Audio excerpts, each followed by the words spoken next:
Ivan, bakit daw dapat isisi sa korupsyon ng mga casualties at pinsalang dulot ng bagyo?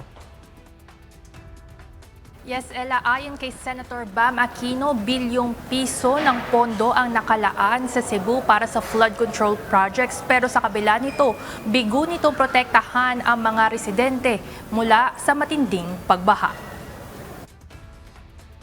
Mariing kinondena ni Senator Bam Aquino ang katiwalian na nasa likod umano ng higit 200 napaulat na nasawi sa Cebu at iba pang casualties sa iba't ibang lugar dahil sa magkasunod na bagyo na pumasok sa bansa.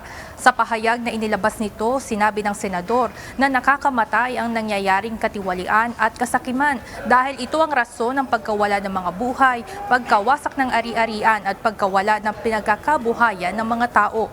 Dagdag pa nito, bilyong piso ang nakalaan para sa mga flood control projects, partikular na sa Cebu, ngunit hindi naman ito napapakinabangan sa panahon ng sakuna.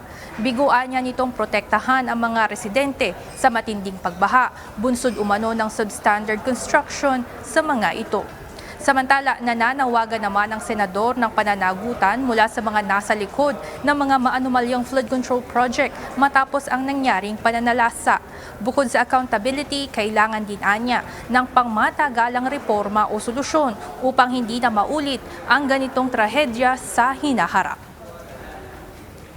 Nitong Hulyo, naghain sa Senado ng resolusyon upang imbestigahan ang mga flood control projects ng gobyerno. Yan muna ang update mula dito sa Senado. Balik sa inyo dyan, Ella.